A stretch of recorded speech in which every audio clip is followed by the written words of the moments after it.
Welcome to yet another talk on our Inspiring Conversation series. And today we have Anisa Al Sharif. Hello, Anisa. How are you? Hi, Bindhu. Thank you very much for having me. I'm very well, thank you. I'm delighted to have this conversation on a very interesting topic that's so close to a lot of parents' hearts. Yes, that's true. I'll do a quick introduction of Anisa. Anisa is a hand-in-hand certified instructor. She's also a social policies consultant. Not only that, she is passionate and is a researcher of mental health and a social entrepreneur. She is also the founder of Tensia, which is a social enterprise focusing on developing and bringing child-centric approach to the region. That's a lot of stuff that you do, Anisa. It's so inspiring already. Thank you very much. Yeah, it sounds scary and big, but yeah, it's just things that I'm passionate about, and I feel they kind of gel together in a nice way that makes me feel I'm working even more, towards my purpose in this life. Love it. That's so nice. Could you talk a little into all of these different varied things that you do and how it ties into the purpose, your purpose? Okay, so we have to start then with the social policy bits because this is kind of what I used to do as a career. So I used to work with the Dubai government since 2001. And I worked in, and this is what I study, is I have a master's in social policies as well and a bachelor in economics. So that's kind of the career part of it. And I've worked through my career on social, educational policies, human development policies, integration of people with disability, third sector policies, which was the kind of NGOs, nonprofit field. And there where I learned about social enterprises, and it became like a fascinating thing for me to research more. And I left the government 2014, but I still work as an independent consultant, and I with some government agencies in the region to develop some policies.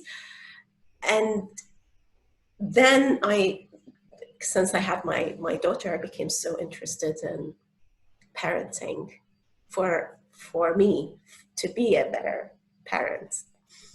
And then when I found hand in hand parenting, it was amazing. And I was thinking, why didn't anybody tell me about this before?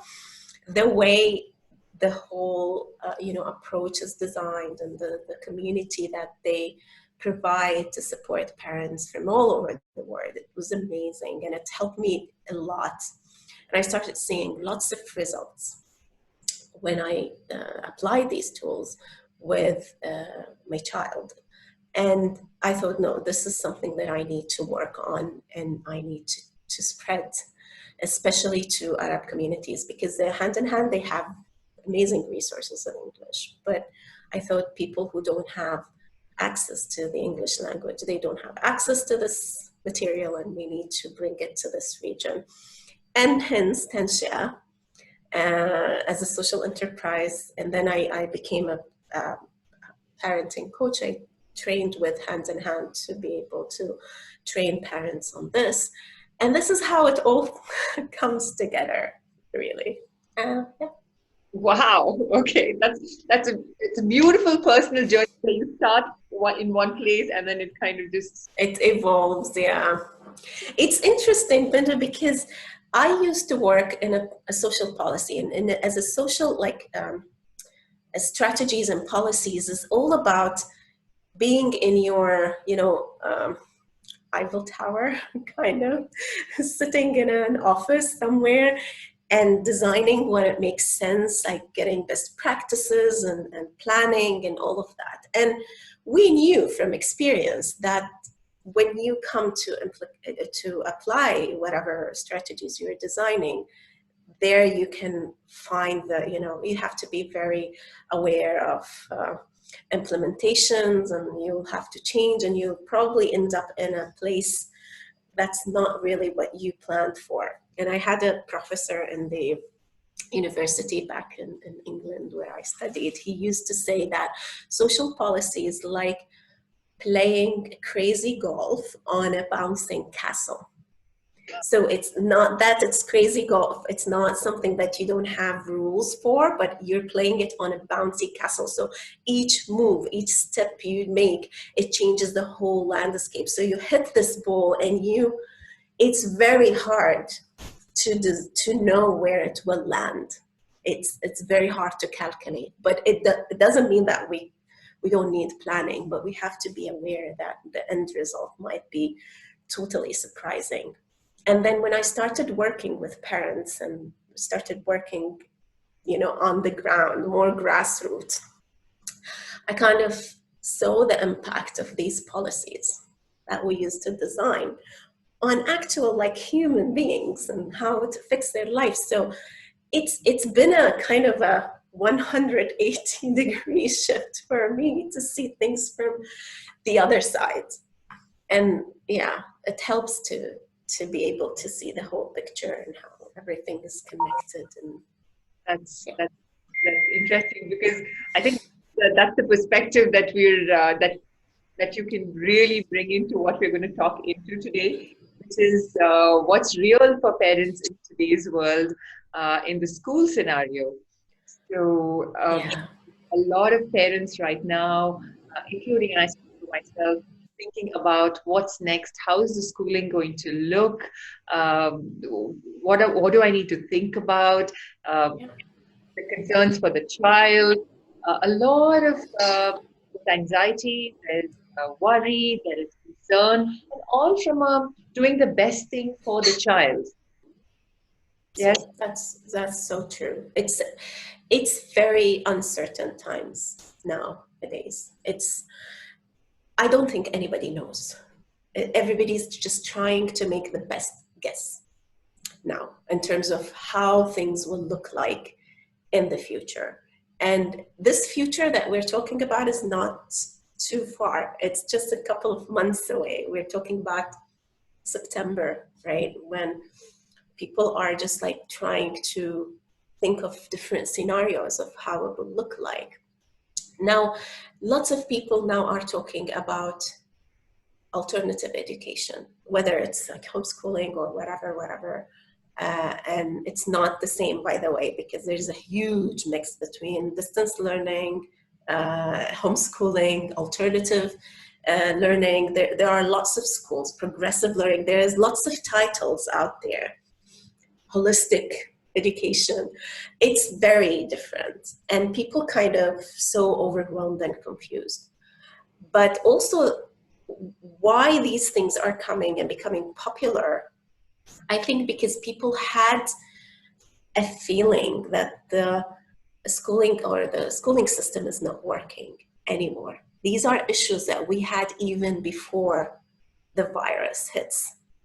People were not like, they felt there's something wrong, and for most of people, they couldn't say what was wrong for them. And then this pandemic came and we started doing things differently, and for many, they started seeing really what does it mean to have a child go through a schooling system, and how is it different for each child and for each child experience of learning, because the schooling is very different than learning. We have to realize this. We learn all the time, especially children. And the schooling system is designed in a certain way to fit the, a majority, but every child is different and they're not the majority. They're an individual, unique person in their own. So people are realizing now that there might be other ways now to have a learning experience and support and hold our children in a way to develop this learning mentality, because information now has zero value. It's not like before, remember when I was in university, the only way to access information was through a library. where you go and you have, you know, these drawers that we used to flip the cards. I don't remember what they call them. And then you have to find the shelf and then find the book. And you find the page and then you find the information. Now any 5 years old can get access to any information they want in just a click of a button. And it's not about giving information at this age and day that we are in. It's about like having an inquisitive mind, having a good judgment to filter. Like, we have lots of information. We need to know how to filter this information. We need a good value system to know what to do with this information. And all of these things are not catered for in the system that we have in schools now, because it was designed for a different purpose. It was designed back in the Industrial Revolution to produce workers for the economy, and this is exactly what it is. And now we realize that maybe there's some other stuff. One thing that I would say it's not, that people need to be aware of, that and this is a real concern, because now we're having schools opening up in all some parts of the world, and we started seeing and receiving data from these countries on what to expect. And what we know for sure, that most of the kids are coming back with high levels of anxiety. This is, especially if they didn't have the proper support at home. And now you have a totally different setup at schools with social isolation or distance and no recess. The measures that most countries are applying can be terrifying and anxiety provoking for lots of kids who would go back to a setup that doesn't, look like the setup that they are used to. Like, we started seeing kids sitting in canteen with glass barriers, not allowed to interact with each other. And I don't want to scare people, because that's not a good spot to be in. Now, and I know lots of families are so scared of going back because of either because they don't trust that health-wise it's going to be safe for their kids, or they're worried about the mental implications of the new setup. But I always say that any decision you make out of fear, 90% they're not going to be right decisions. So if you're thinking not to send your kids back to school because you're scared either of viruses or for their mental illnesses, which are mental health, which are legitimate concerns, and we should all be worrying about them. But what I'm saying, it's not enough reason to think of alternatives, because going alternative is you need to really be convinced of what you're going and embarking on, not just because I'm so scared of what exists. If you decide that this is the only way that you can go to in September, where schools will open, we need to realize that the schools nowadays and the way the scenarios has been developed, that I don't want to say they don't totally take consideration, but there's a little bit of consideration to the mental health. People are not qualified to think in this way.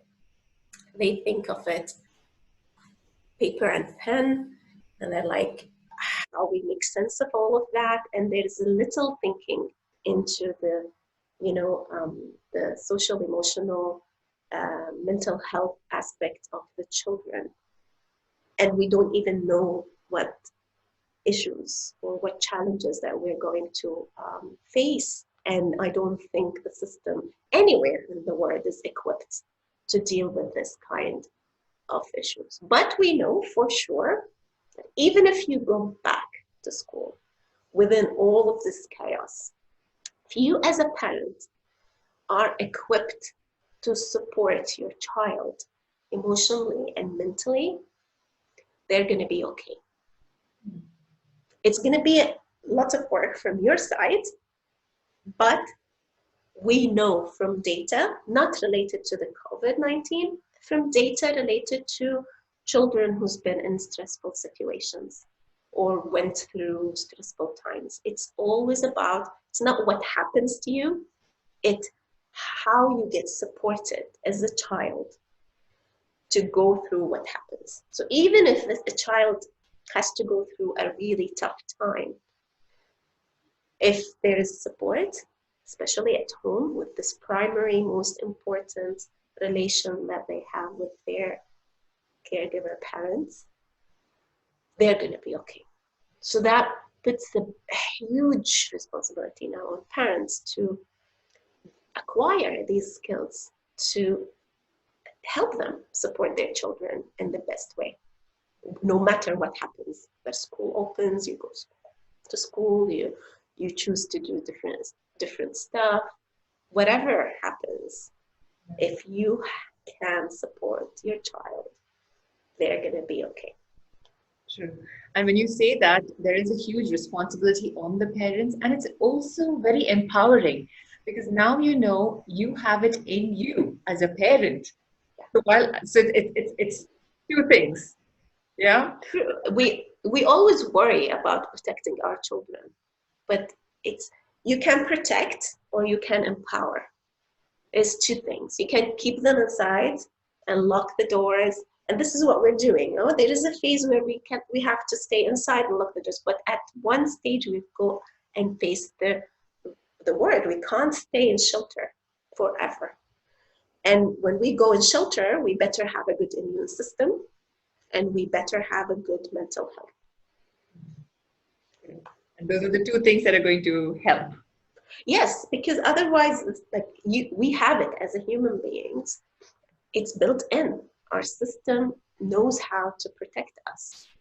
So if we take good care of it, our immune system can adapt. And humans have evolved for millions of years. And here we are through lots of, pandemics and germs. And yeah, we've lost a lot in the process. But at the end of the day, we are powerful creatures. Yeah. We're resilient. So we have it in us, but we need, and now we have more knowledge on how to support our nervous system, how to support our immune system. And we have to just work on that. This is how I look at it. I'd like you to touch upon and talk more into, as a parent, when I have the responsibility and I have the child's best intention in mind.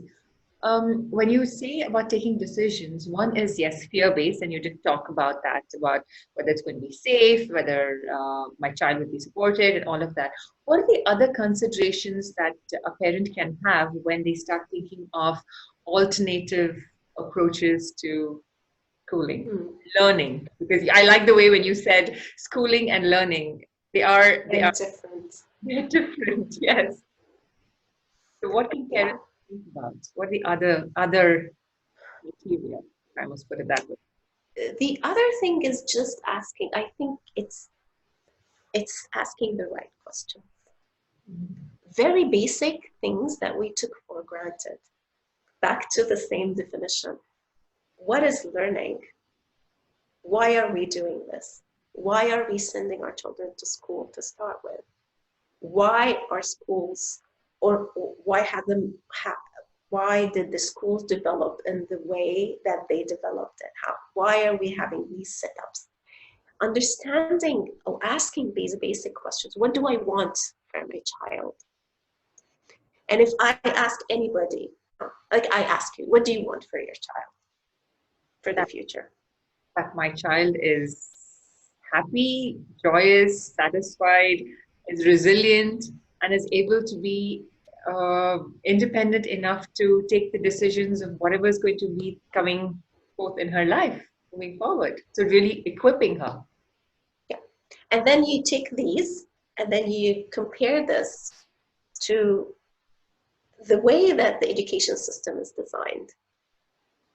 Is this the best way to give her this? Is it this system? Is it designed to provide the child with these things?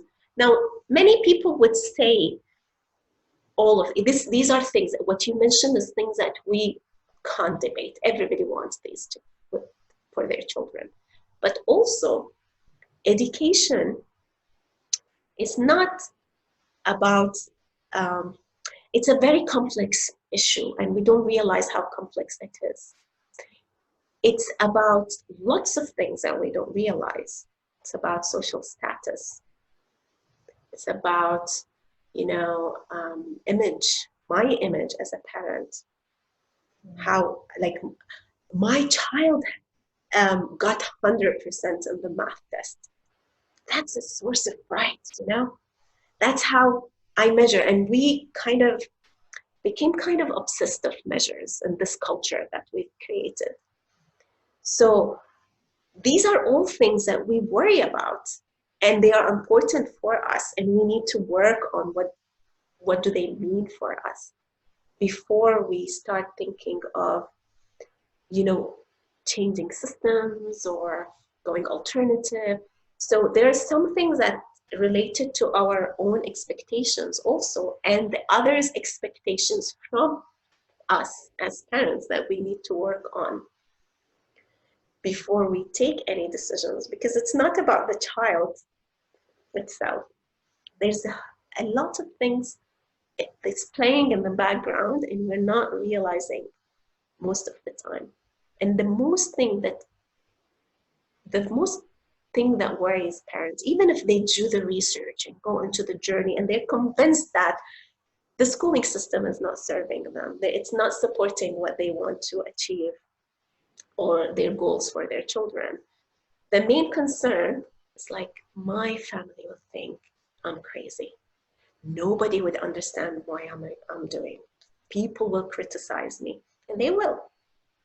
And you have to be prepared, because you're just suddenly, you're leaving the system and you're doing something totally different. And that triggers a lot in you and in other people around you. And people might feel that you're attacking them somehow. It's not logical. It happens on the emotional level, because we're product of the system. This is how we get our sense of self, and achievement. What does it mean to be a successful person? You have a master's degree or a PhD. What does it mean to be a successful person? You have a big, title, CEO. There are lots of things that plays in the background, the expectations and the way we design the system and the way we look at success, the way we look at, achievement. What does success mean? What does achievement mean? And then there's a third thing that people don't really think about, which is the way the economy is changing as well. When schools were designed, I just told you, it was designed in the, post the Industrial Revolution. The whole purpose, and it's still there today, it's designed for economic purpose. It's designed to produce workers for the economy. It started by producing, labor for factories, and then in the 90s it became more business oriented because we wanted to fuel the whole, the companies and the industry, the knowledge industries. Where now what we are seeing is a huge shift in the economy itself. And I don't know, but I have a feeling that it's going to be so unpredictable. in the coming future. So in 5 years, we don't know. In 2 years, we don't know how it will look like. And people who will succeed in this climate, not people who have MBAs or master degrees or have lots of information or are like high achievers or who can meet goals, because there's no goals to meet nowadays. People who will succeed in this climate are people who are resilient, who can cope with anxiety, who can think independently, who are resourceful enough to figure out new ways to do new things. And these things are, we started seeing from organizations like the World Bank, the last few years, the reports that used to come, they never talked about any skills that related to anything that kids are doing at school. The top skills that they were talking about were teamwork, critical thinking, creative thinking, resilience. And these are things that we started realizing that the world is going to be automated to a big degree in the coming few years because of, artificial intelligence. So there are things like calculation and math, not saying that they are not important, but they're not as important as we think they are. Computers are going to take care of that. We can't compete with computers, but there are things that computers won't be able to do. Connecting to people, empathizing with others, knowing how to collect people and create something out of a collective, effort. There are lots of things. People call them soft skills, but I like to call them core skills because this is core to who we are as humans. And these skills you can't teach. You have to model. This is something that you need to model and live. And the schooling system is not designed to do this. Even if they try to do it, it's always an artificial level. They will do it in a very superficial, like, oh, we want to create, resilience. And then they use very old thinking measures of reward and punishment. That doesn't create any values. It just creates conditionings. It's outsourced. Once you remove that, the child is going to act in a different way. What we need to do is just build on the inside. And then the inside, you need connection. You need different kind of skills. There are lots of new initiatives now in the learning community. And I was looking at one of them the other days. It's based in California. It's a very new one. I don't know how they're going to do it, but it looks interesting. What was the most interesting thing about them, what they call the educators. So they don't use the term teacher anymore. They're talking about coaches, learning coaches. Okay. They're interviewing people and they're deciding on people who can be learning coaches, because now even the way that teachers are trained in universities, the way they're trained is so outdated as well. Nobody talks about, trauma. Nobody talks about the links, like neurosciences. Nobody talk about mental health. And these are the biggest challenges that we have nowadays in our societies because of the setups that we created. These are the challenges.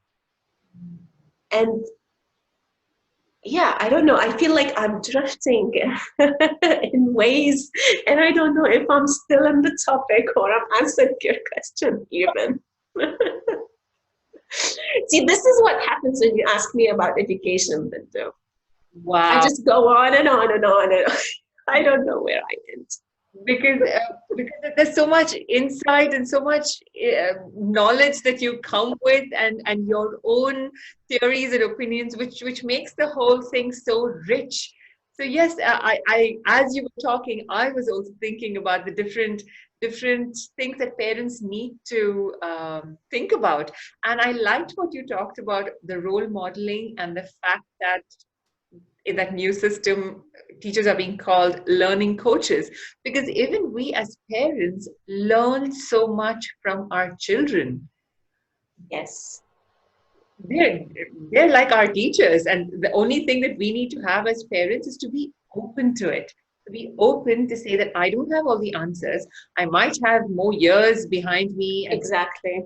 And experience and yes, which I call experience, and I say from my experience, but that's just more years than that yes. person.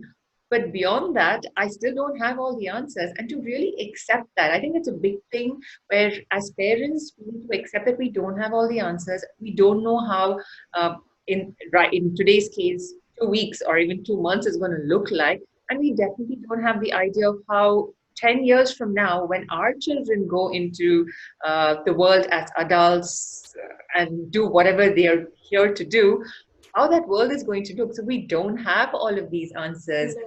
And to not look at it from an overwhelming perspective, but say that I accept and I'm going to start looking at Yeah. alternatives. Yeah. And that's a huge work to do from our side, because not everybody is in this space of acceptance nowadays. And if you're not, how are you going to, hold the space for your child to be in that space? So parenting work is all about us. When we reach to a good balance in our life, we can raise good balanced children. And the same thing, and to do this, we need lots of support. We can't do this on our own. We're social creatures. Our social, like our nervous system, evolves in relations. We are the way we are today because of how our parents were and all of the relations that we had in our lives. This is what helped us evolve. This is how we see ourselves, and relations reflect back to us the things that we are when we hold inside this core. Now, the same thing, and yeah, let me mention something. And you're a coach, and you know how we work in coaching, right? It's co-creating. We don't go with all the answers. We go with the intention to support that person to find their own answers. And research now is showing that the best, let's say outcome, I don't like this word, the kids who are grown up to be more balanced and more resilient than others had a similar relation with their child, with their parents, as a coaching relation.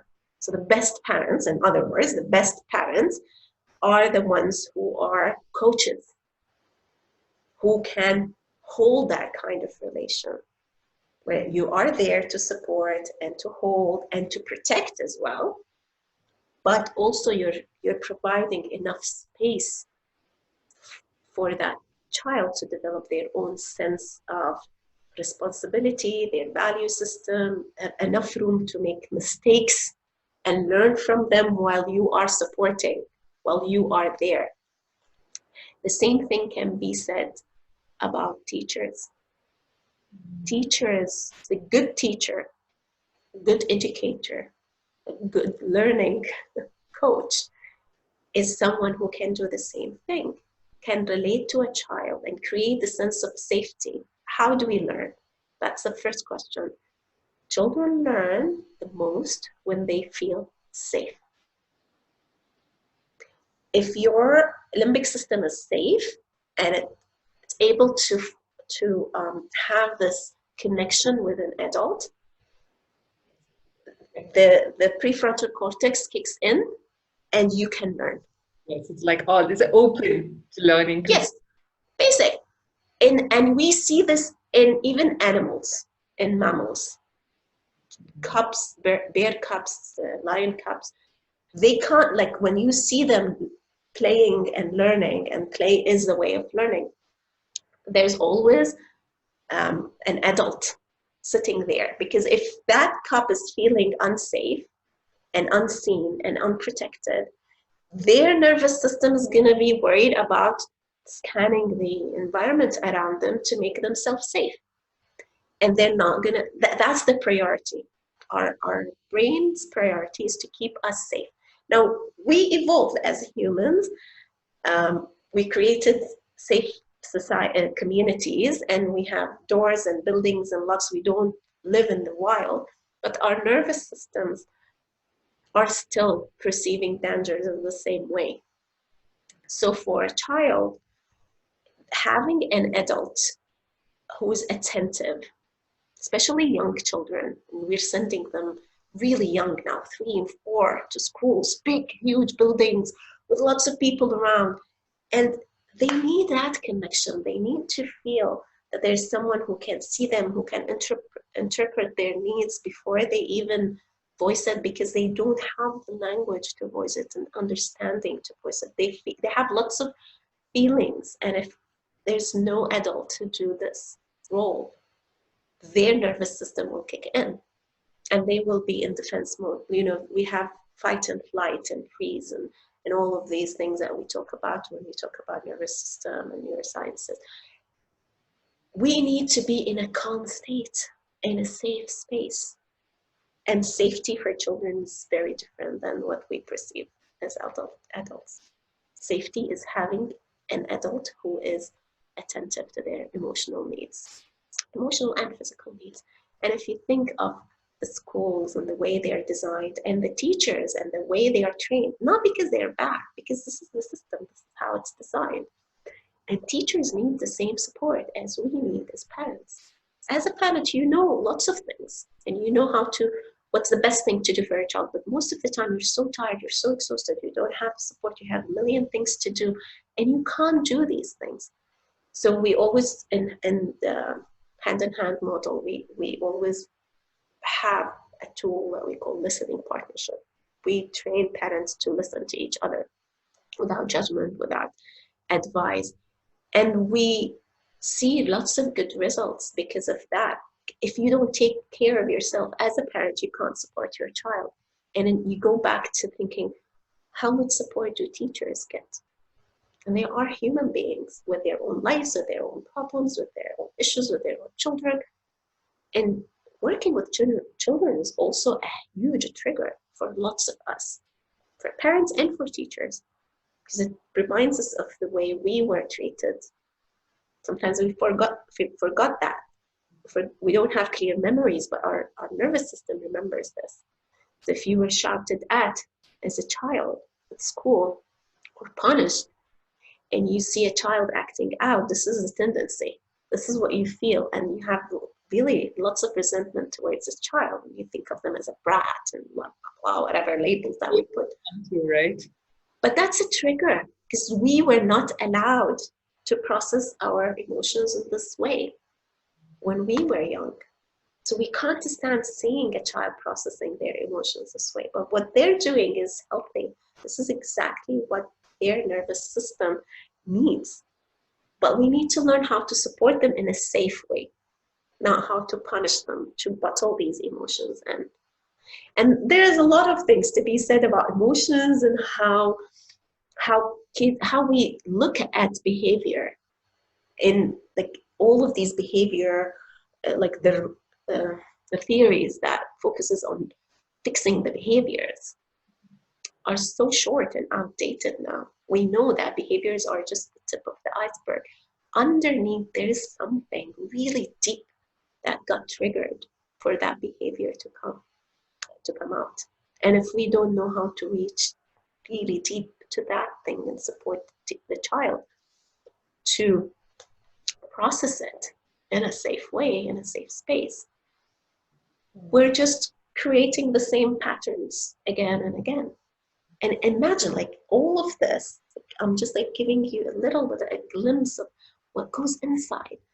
And schools are million years away from even thinking of students in this way, because all what they think is outcome. They are four, they need to learn 1, 2, 3, 4, but not like what's going on and what's inside of this head and body of this 4 years old is so different than the one sitting next to him or her. And we don't have the knowledge even to, or the awareness and the consciousness to even think of those humans, little humans in this way. Yes, yes. And as parents, like you rightly mentioned, we are the closest and the most connected to our child. I think that becomes the primary relationship that a child needs to lean into when they need to deal with things in their life. And then it's our responsibility as parents to absolutely create that safe space. Like whatever happens, this is your safe container that you can move back into, which is a journey and a learning for us as parents. And it's a beautiful learning journey. It's a healing journey for us. You know, everything that our kids comes to our life to be our spiritual teachers. If we are aware and conscious and we can take this opportunity to heal, we'll reach to beautiful places. Yeah. But if we think, oh, there's something wrong with this child, I need to fix them, I'll be just creating whatever. Children comes connected to their, natural instincts, to the, what's the word? The natural, like they are so connected to their souls. And they know, and they have lots of emotions, and they know how to process them and how to express them. We were like this once upon a time, and we were conditioned. And that's what we're doing now. We're doing all of these, healings, and we're going to, like mindfulness, and these things that we were born with, we know how to do. We just go as adults. Yeah, and that if we can use the opportunity that our children are presenting to us and learn, oh my God, I can't even play with my child. When did I lose that? What happened to me? Every human being is born with this ability to play, and we lose it. Some of us, at least, lose it. Yeah, and then you have a child, and they're inviting you all the time. They're pulling you in a million ways. And I'm not talking about structured play, like buying toys and doing stuff. Just like spontaneous, spontaneous play. Being able to laugh about silly things and to make, to provoke laughter from any situation. That's something that we all have in us, but we lose. And then you have this child with all this beautiful energy coming into your life, and it's threatening you, and you feel, oh my God, they're being naughty, they're being whatever, because I'm triggered and I have lots of emotions that I don't know what to do with them. And I've been conditioned, so I need to make them stop doing what they're doing. Instead of thinking, oh my God, what happened to me? And then healing all of that. Yes, true. Yeah, that very true. I love the part when you said that the children are here to just find they're our spiritual teachers. So that's it. That's completely said and done. So I would like to bring it to the context of the time that we're facing right now. Yeah. So while we want our children to be resilient and all of that stuff, how can we find opportunity in what is going on right now to take that next best step for the child? What do you think as a direction you can give parents to think about? Uh, what can they do in this case? In relation to education specifically, or in relation to our relationship with them? So in relation to education, Hmm. and within that underlying obviously comes the relationship. But yes, education is, because that's a big step for a lot of parents, Yeah. and the Okay, relationship. so it's always back to the relationship, always. So what happened now, and the opportunity that we can, seize now in this situation that we're all facing, it's for a long time we haven't been forced, let's say, to be with our children and spend as much time as we are spending maybe nowadays. For many, let's say not for all of us, let's say for many. For many, we were so busy running and so busy, they were having their own lives. They go to school and then their after school activities, and we're busy with our whatever, like work, social life, responsibilities we have. And we didn't, and that's not normal. That's a very toxic structure that we've created. Children needs to be with their parents. Like we're seeing now funny, cute videos of people like me and you. Now we're having this conversation, and then a child pops, and that's normal. This is how it. And I've been thinking about this, like how we created different words, parallel words that doesn't mean. We go to offices that our children don't have any perception of. They don't know how we work. They don't know how we do things. And then they go to buildings that doesn't resemble anything like a real life that they would work in or live in. And we keep avoiding each other because we don't know how to connect. And now we're forced to connect. Yes. Yes. So that's the big opportunity now to say, okay, that's the normal life. This is what should have been happening. Kids, if kids come to meetings, they learn negotiation skills. And I don't need to pay for them when they're like 25 to do a course that cost me whatever. And you can think of it. It sounds like a crazy idea, but imagine, like, this is how humans learned all their lives. Like, they saw each other doing stuff. If the child comes from a farmer's family, they're not going to go like to school to learn farming. They're going to learn farming from their parents and the farm.